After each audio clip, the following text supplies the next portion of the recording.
Welcome to Who We Remember. I'm Jamie Yuenger, the founder of Story Keep and your host for this podcast. In each episode, I ask my guests a central question. Whose life story from your own family would you most want to see documented on film? My guests share stories of both living and deceased family members, revealing the remarkable lives that have shaped their own. This show is an extension of our mission at Story Keep, where we harness the transformative power of storytelling and film to create profound and lasting masterpieces for families of wealth. Since 2010, we have partnered with over 100 families worldwide, crafting meaningful and immersive legacy films that celebrate their shared narratives and deepen connections. On this podcast, I share intimate conversations with family members and advisors, exploring the significant and sometimes surprising stories of their loved ones. Through these conversations, we elevate and celebrate the enduring influence of one person's life. My hope is that you'll leave each episode inspired to think more deeply about your own story and the legacy that you want to create. Today, I'm so excited to welcome Brian Hughes to the podcast. Brian is president of Eaton Advisors, a boutique multifamily office based in Chapel Hill, North Carolina. When Brian shared that he wanted to talk about his late mother, Lavinia Busa Hughes, I couldn't wait to dive into her story. She was a vibrant force of nature who lived a rich, full life. She was born in 1930 and one of 8 children of Italian immigrants. She carried forward the name of a sister who passed away too soon. Early on, she worked for Eastern Airlines in Boston, where she met her husband, a meeting that took them to New York and then to New Jersey and finally Cumberland, Maine, where they raised their family. Lavinia was many things: a wallpaper business owner, a Eucharist minister, a bridge player, and an avid golfer with 2 holes in one. But what most stands out is her love of cooking, something her family, especially Brian, remembers fondly. Before we dive into her story, let me tell you a little bit more about Brian. He joined Eaton Advisors earlier this year after 12 years consulting for ultra-high net worth family wealth firms and leading growth for 2 private multifamily offices. He also serves on the advisory board of the Ultra High Net Worth Institute and has been the managing director of the Southeastern Family Office Forum since 2014. He lives in Philadelphia suburb with his teenage daughter. As a kid, Brian loved being in the kitchen with his mom, whether she was preparing a family meal or baking treats. These moments left an indelible mark. So settle in and join me for this special conversation with Brian Hughes as we celebrate the incredible life of his mom.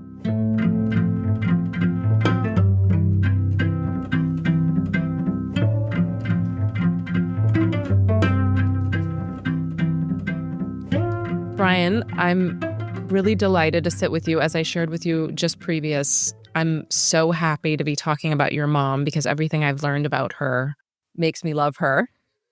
I know she probably wasn't a perfect person, but I asked you this question, the question of the show, which is, who from your own family would you most want to have documented on film? Whose life story? And you said your mom. So why your mom? Who was she? Introduce us. Yeah, so thank you. And it's just, it's an honor to be on your show. So I'm talking about somebody that I cherish and think about every day because she's had that kind of impact on my life. She grew up in a family of, she was basically the 9th child of 2 Sicilian immigrant parents outside of Boston, Massachusetts, where my grandparents both ended up. Right. In a little town called Belmont, Mass. And she was actually named after her older sister who passed away as a child. So she has the same name, Lavinia, from her older sister. And then my uncle Tony, or Anthony, also known as Tiny. Everybody in my family had nicknames. So I'll start off by saying my mother's nickname was Tootsie. And so when my cousins and we get together, we talk about Auntie Tootsie. So yeah. But my uncle, who's the last living relative of my mom's generation, was Uncle Tiny. And he's not tiny, but that was his nickname. So that was the joke, I guess. Anthony, yeah. So she grew up in a Sicilian American family. My grandfather was a farmer. He was a vegetable farmer who took his vegetables after lettuce typically into Boston to Haymarket Square on a wagon and sold them in Haymarket Square in Boston. So I'm a farming family, but eventually my mom went to college. She went to BU and met my dad. That would have been in the 50s, I guess. Um, yeah, it would have been in the 50s. Yeah. That's impressive. She was born in 1930. Yeah. And she met my dad in the airline business. They were both, my mom worked for American Express, and then she went to work for Eastern Airlines. And my dad was at Eastern Airlines, and they met in New Jersey. Well, my dad was working there in New York and New Jersey. So, and then married, and we moved because of my dad's job to North Jersey. I was born in Jersey City. Both of my older brothers were born in Jersey City, and my dad, we were all born at the same hospital, Margaret Haig Memorial Hospital in Jersey City. Eventually found our way back to New England. And that's where, we were all raised. My sister, we had a stint in Acton, Massachusetts, in Lexington, and then Acton, Massachusetts before heading out to Maine when I was 7. My sister was born in the same hospital as my mother in Arlington, Massachusetts. So, she was a special lady. I mean, why my mom, I get back to that real quick is, Yeah. when I think about my own life and like who I am, I just have a lot of attributes that I got from my mom. And I learned a lot of things from my mom. Watching her, being with her, I can talk about some of those things, but she was a fantastic mother. He was an incredible volunteer. He was a master baker and cake decorator. She hung wallpaper for a living when we got a little bit older. She baked goods for so many bake sales at our church. She was a Eucharistic minister. She was a daily mass goer. She was a great friend to the walkers she had in her life. She used to walk with a handful of women every morning before she went to mass. And she raised us as, I think, maybe a typical 70s family where she went to every one of our events. My sister was a competitive swimmer. My brother was eventually a professional golfer, but was a New England schoolboy champion golfer. So went to all of his golf matches. I couldn't play golf because everyone else in my family played golf. So I had to do something else. So I was a competitive tennis player. I played in college, but she went to every one of my tennis tournaments around Maine and New England. Yeah, she was that mom. She also was a gifted artist. She painted, she drew. Good. Probably the biggest impact of all those things was her generosity as a giving person, always putting everyone before her. Always. I never saw my mother once put herself in front of anyone else. Wow. And then her love of cooking, which I have that passion. Food. I want to get back to cooking, but first I want to bring us back to this farm that she grew up on. Outside of Boston. And so she was the youngest and named after one of her sisters who had died with the same name. She was the second youngest. Youngest. Okay. Second youngest. Yep. So she was in that younger group. Yep. And I'm imagining her growing up on this farm. Did you hear any stories from her or from siblings of yours about that time in her life? Did she go into town with her dad to sell this lettuce? What was her upbringing? What are the scenes that you know of how she was raised? Yeah, I mean, I would just simply say my grandparents were just very traditional, hardworking Italian immigrants. And so everyone in the family worked.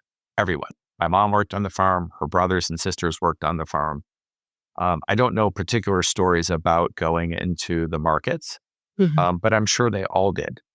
My uncles became very successful real estate developers and business owners. Eventually, some of them have their own businesses, but they all grew up on the farm. They were all farmers first, and so they worked hard. They got their hands dirty. And I guess she learned her incredible baking goods skills from her mom, from her Sicilian mother. Do you know about that? Absolutely. So we had very traditional dinners.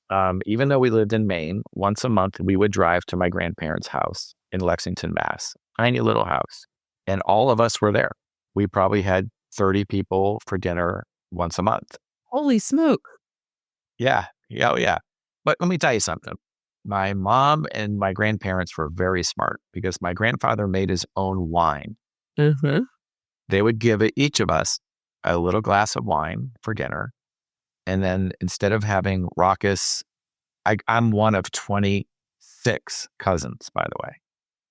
Instead of having 20 something raucous, you know, little kids running around, we were all sleeping. We all just went, took a nap. So they were smart, you know, and kids had their place in that household, and it was great. And so my mom learned to cook homemade ravioli, homemade cannolis, homemade everything, meatballs, sauce. I mean, our sauce, my mom's sauce, she learned from her grandmother and then her mother, pretty much the same sauce and made the same way. I still make it today. I could, you know, I don't need to write anything down. I know exactly. And I've taught other people how to make it. And it's amazing. Beautiful. So when you think about those baked goods, like what stands out to you that you just loved? Did you get to be with her while she was making those things? Did you sit beside her? Yeah, of course. Yeah. So here's one of the things about my mom, and my sister shared this story with me, which I didn't realize. My mom loved to teach, and she taught CCD, but she loved to teach, cooking. She taught me how to cook. CCD is Catholic Catechism. Catholic, yeah, sorry, yeah. CCD is Catholic education. And my sister said that she would invite I think it was once a week, her and 3 of her girlfriends would come home after school, and this is in middle school. And my mom would made them, by the way, my mother made clothes like there's no tomorrow. Like she made all of our clothes growing up. My sister hated it, wearing the clothes my mother. Yeah. And she even put her little label. She had these little labels that said made by Lavinia Hughes, right? I love her even more. She made her own labels. She sewed it inside her own labels. Oh, yeah. Yeah. So anyway, she would make them aprons. So they all wore the same, aprons customized for them. And she would teach them how to cook, how to bake cookies. So an example of baking, my mother made the best apple pies ever, but she made the most incredible Italian cookies ever. And every Christmas, we had 7 or 8 different types of Italian cookies. And my sister and I would help bake those cookies every Christmas. And she got all that from our family. And every family gathering was all about food, and my mom was a master chef and cook. Were there particular cookies that you liked the most, or was it the buffet that you loved about it? Or there was only a few that I just cherished, and so the simplest snowballs, like these little almond snowballs. If you ever had those, and she would also make these crescent cookies, and then macaroons. She would make homemade, these puffy, crispy, beautiful macaroons. I knew there was a reason that your interview with us was delayed as it's getting closer to the holiday season, right? Yes. Thinking about those cookies. Oh my goodness. And so she was doing all of this and she was raising all the kids, all of that. What was her dynamic with your dad? Was it sort of a traditional split gender-wise, or what did that look like and feel like for you? Yeah, it was. So she eventually worked, but her primarily job was raising us kids until we were a little bit older. So she cooked every meal. My dad had one meal that he cooked and was only once a month, and he would do it in our fireplace on our hibachi grill, literally in a fireplace. So we had a double fireplace. We had a fireplace in the kitchen. We had a fireplace in the living room, but the kitchen side was only for the hibachi grill, and he would cook steaks. Oh, and he also made the coleslaw. That was the other thing. My dad did 2 things. My mom did everything else. Yeah. So every meal she made was from scratch. We occasionally would get green beans out of a can, and that's just because of convenience and timing, and then we were in the 70s. Right. And so you talked about your sauce earlier. What she taught you do you continue that you feel like, I really know how to make this and it's delicious? So it's funny you asked that question. I hadn't thought about it until you asked, but she taught me to burn the sauce a little bit. Oh, do tell. Yes. So when you make her sauce, it starts with a pork base. So usually like the country style ribs as the pork base, and you brown those. And then you add red wine. little bit of garlic, and then you deglaze it with red wine. Mm-hmm. And then you add crushed tomatoes. And then you add very simple sauce, by the way, not a lot of, no onions, no carrot, none of that stuff. Very, very, very simple. And so you cook the wine down, and then you add the tomatoes. But after you add the tomatoes, you turn the heat up high and you let it burn a little bit. I say burn. It's like you really want to get some deepening of the flavors. Yeah. And then you turn the temperature down a little bit. You can add a little bit of water to kind of thin it out a little bit. But garlic, oregano, basil, salt, a pinch of sugar. That was another little trick of hers. Mm-hmm. Just a little bit of pinch of sugar. I think that cooking the sauce a little hard at the very beginning just gives this incredible depth of flavor. Uh-huh. Simple. Thank you very much for that. Yeah. My pleasure. So I want to talk about this wallpaper time of her life, Yes. that she became a hanger of wallpaper. How did that happen? Do you know how that started for her? So, one of the things about my mom was she was very creative, extremely creative, artistic, and resilient, right? So when it came time for her to, to find what she loved to do, she also had another business, which I'll tell you about in a minute. She loved changing the wallpaper in our house at home. So she learned how to hang wallpaper. I don't remember. I know somebody taught her how to hang wallpaper, but she became an expert. And she was well known in our community as somebody to go to if you needed, this is the 70s and the 80s, right? Where people hung wallpaper and, changed their wallpaper. Who has wallpaper now? I mean, I don't even know anybody who has wallpaper now, but it was an art. And so I would go with her after school when she was going to her job. I was with her when we did some very well-known prominent people in the Portland, Maine area and wallpapered their homes, these big, huge estates. And one day when I wasn't with her, I got a phone call at school saying my mom was rushed to the hospital because back in those days, in order to take wallpaper off the wall, you used a gas heater that would heat the paste underneath the wallpaper and heat it so you could easily take the wallpaper off. Right. Well, they were propane powered, and somehow there was a leak in that particular tool that she was using, and she passed out and she almost died. And they took her to the ER, and we all were like in panic, but she was fine, and just had another great story to tell, frankly. But there are hazards to hanging wallpaper, at least in the 70s and early 80s. But so I went with her. I learned how to wallpaper. I learned the do's and don'ts. And she was impeccable because if you think about wallpaper, people buy wallpaper mostly for the patterns in the wallpaper, right? Well, you have to match those patterns perfectly. Right. Otherwise it looks crummy, right? Yeah, exactly. It doesn't have the same effect, but that's her. Right. She was just so artistic, The other business that she had was she was also a cake decorator. She was well known, again, in our community. If anybody needed a birthday cake, an anniversary cake, any sort of occasion, they went to my mom. And she taught herself Wilton. We had Wilton cake decorating tools all over, the kitchen. Right. And she was unbelievable. She would make these beautiful little flowers and just intricate designs. And she was an incredible talent. And my sister reminded me of another talent of hers. She was also an accomplished calligrapher. I love that form of art. So she had impeccable handwriting.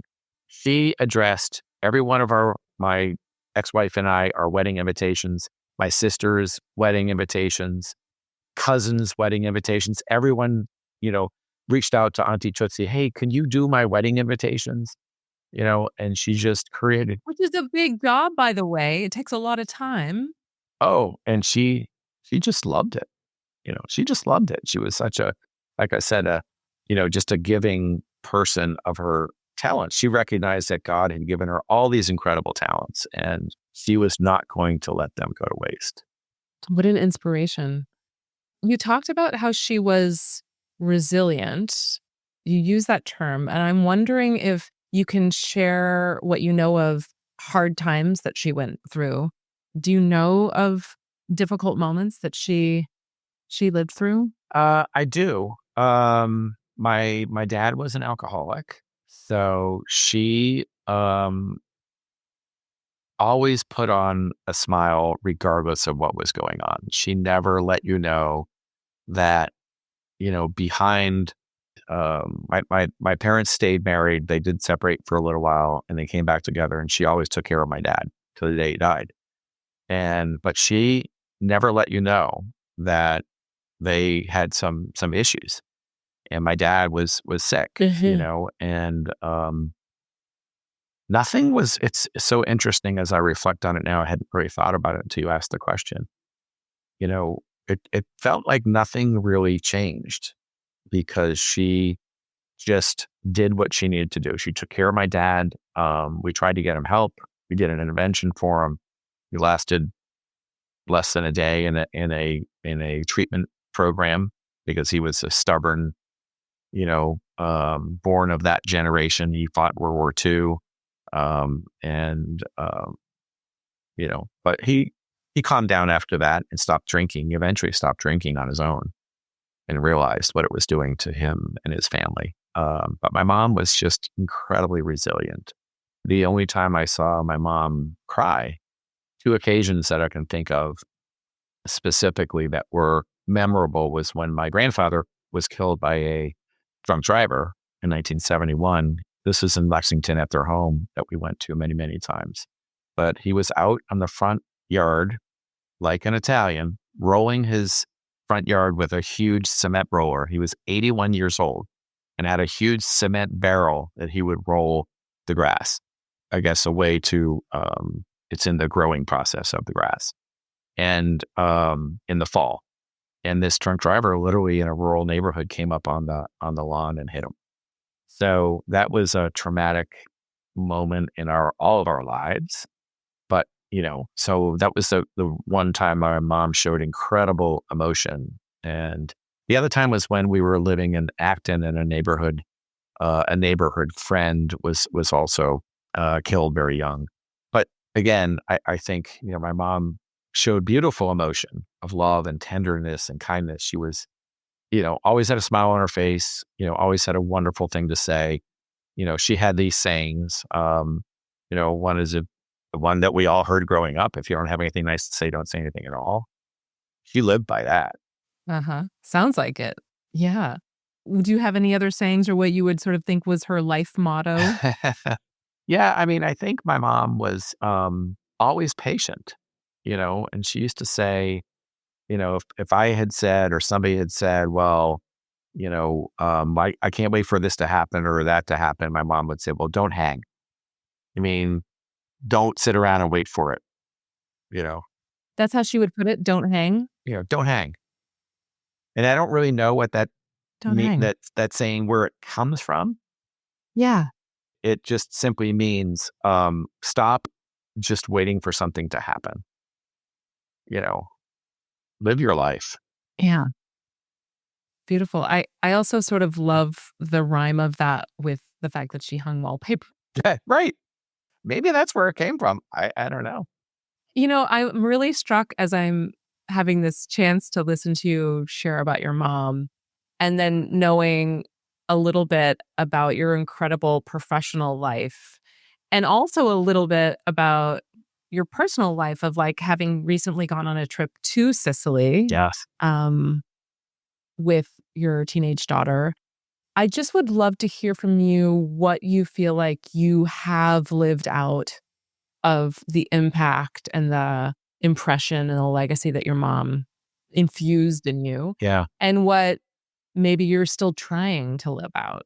So I want to just say that I'm so grateful for the opportunity to talk about my mom because it reminds me of my own life and what I am trying to continue to live out. Not that I have lived out, but I'm trying to every day just be the best person I could be, to be the person that God wants me to be and has meant me for me to be on this earth. And I think my mom lived that every single day. So I've received just so many gifts from my mom that I continue hopefully to use. So one of the things that my mom did often was to bake goods. She just baked cookies, baked cakes, and gave them away and volunteered to bring them to different places. And so my love of cooking it's a combination of being able to create something that other people can enjoy, but it's also, and I find myself doing this. I remember, we in the neighborhood we lived in Pennsylvania, if a neighbor was sick or somebody was going through a rough time, I would volunteer to make them something. I would make them dinner and bring them dinner. I would do it all the time. And I don't know, until this conversation, I didn't really recognize I got that from my mom, So, I mean, I love cooking and cooking a great meal for other people and watching them enjoy it, which my mom certainly did. But just making things for other people when they're in need, I never made that connection until this conversation. Hmm. This love of my family and my Italian and Sicilian heritage, as you mentioned. You just came back from Sicily yourself. We did. Yeah. And Gabby and I got a chance to go. My 16-year-old daughter, she and I were in Rome, and then we went to Assisi, and then we went to Positano. But the highlight of our trip, this is right after Holy Week. Easter Monday, we were at my cousin's house, who I'd never met except on Facebook. And I just thought we were, the four of us, she and her husband and Gabby and I, were going to have a nice little Easter Monday lunch. And then I walked out her back door and saw a table set for 40 people. And that was my family, and it was course after amazing food after amazing food. I got to make the bread in their Roman oven out in the backyard. I got to burn the olive branches to create the fire, to put into a huge metal pot to roast artichokes and onions on the coals in this little cylinder can, if you will. And it was, it was amazing, but it was family. And my mom made many, many trips. She'd been to Italy a number of times. I don't know if she ever made it to Sicily, but I know she was in Italy quite a bit. I got to see the home that my grandfather grew up in Santo Stefano, Italy, in Sicily, little town out of Messina. So our love of travel was something that was part of our family too. We traveled a lot, but my mom loved, to travel and to go to new places. Yeah. Yeah. And did you feel like you understood your mom on some deeper level going there to Sicily? And what did that feel like? Yeah. Well, I mean, I think it just reinforced how important family is. Yeah. I mean, I'm sitting there having a conversation where I have to go to Google Translate. I take an Italian. My daughter and I learned Italian, but my French is way better than my Italian. So they didn't speak a lick of English, very little English. So it was all Italian. So I learned more Italian that day and a half, 2 days in Sicily than I did in the years in college and outside of that. But going back, it was about the experience was like we'd known them our whole lives, and that they were our lost cousins that we were just getting reconnected to. And so they were my grandfather. My grandfather's name was Antonio, and one of his sisters was Antonina, and this was Antonina's grandchildren. So we were, I guess, kind of third cousins or second cousins. I don't know how that math works, but family. I mean, it was all about family. Gabby literally said, "Dad, this is one of the best days of my life, and I want to move to Sicily." This is after she said she wanted to move to Paris and wanted to move to Rome. She's like, "I want to move to Sicily." So I wouldn't be unhappy. She said, "Maybe you should retire, Dad, and move to Sicily," which I might do that. I don't know. It's something to contemplate. Yeah. Yeah. So beautiful, that scene. As you're talking, one of the things I always consider in doing these conversations of who we remember is the scene, because there's always like the sit down interview, right? Of what you would want to have someone share about their life story. But there's also these scenes with your mom. I just so imagine capturing her, hanging wallpaper, capturing her, maybe that's in the archives, capturing her making something in the kitchen, and these little tips and tricks, I'm sure, like she would pass along, like, you've got to do this, you've got to do that. That's how I picture her. And also from the incredible photo that you shared of her. Right. She looks like she's in maybe her 20s or 30s there. So of course you remember her in other phases as well. But in my mind's eye, she's, standing in the kitchen baking something, looking like that. you know, Yeah. with the beautiful dark curly hair. She always had an apron on Yeah. because it seemed like she was always cooking something. And she would just make the most fabulous meals out of nothing. I remember probably one of my favorite dishes of all time is on a rare occasion, we would make a roast beef, like a traditional roast beef. And we would have leftovers. And my mom would take the leftovers, the cold roast beef, and cut it into very thick slices. And she pulled out, I don't remember whose recipe it was, but she pulled out a recipe for roast beef au poivre. And she would turn that roast beef into an even more amazing meal with a cognac sauce, with peppercorns studded into the roast beef, floured, melt in your mouth. I mean, I could taste it now. It's like one of my favorite meals of all time. But my mom would just, she never wasted anything, ever. That was another reminder, waste not, want not, all the time. Right, right. So maybe you've considered this. Your mom passed in 2006 or 8? Correct. 6. 2006, December 28th, 2006. And given the fact of her incredible life and her impact on you, I imagine that was a beautiful and difficult goodbye. Now you've had quite some years of living without her, at least in the physical form. Not what you would want to ask her, but what you would want to say to her if you had the chance again today, if we were here and she walked into your colleague's office where you're standing, what you would want to say to her.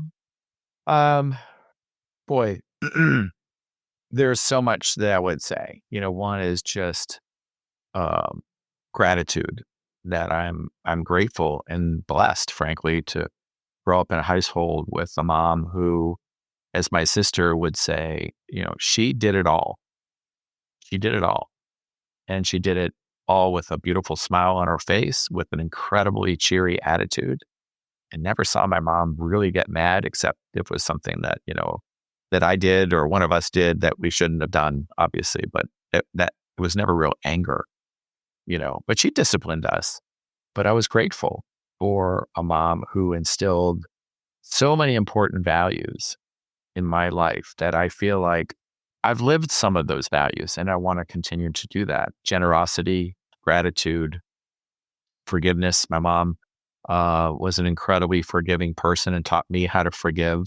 And just some of the skills and gifts that I've been given, like love of food, love of cooking, love of travel, love of people, love of giving. And I think maybe one of the most important is, just being a good parent. I've gone through my own trials and tribulations. I'm recently divorced and separated for 3.5 years, alcoholic wife, and I have full custody of my kids.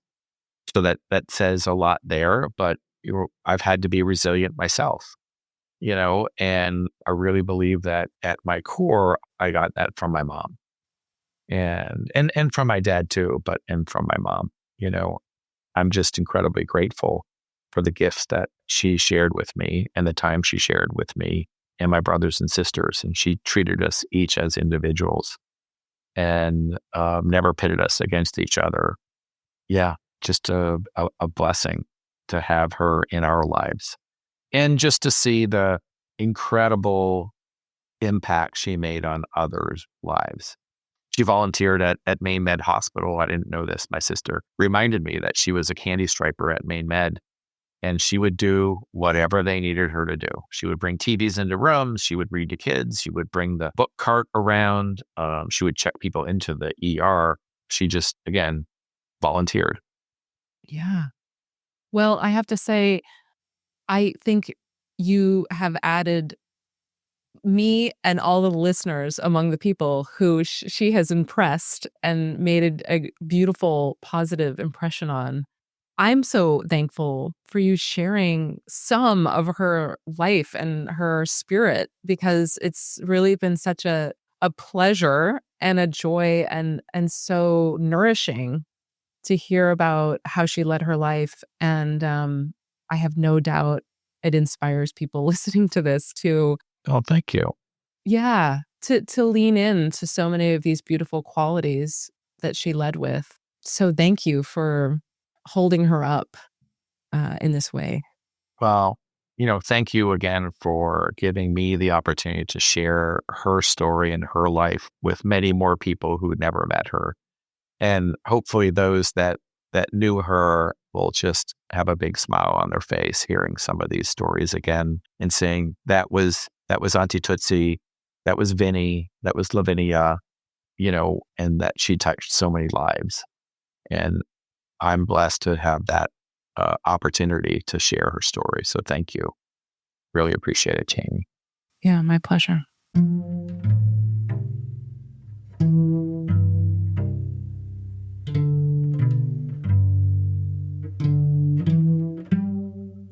Thank you so much for listening to this episode of Who We Remember.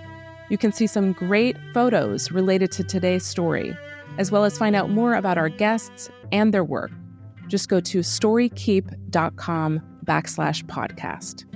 Who We Remember is a production of StoryKeep. StoryKeep works with exceptional individuals and families to document their life stories and histories through film.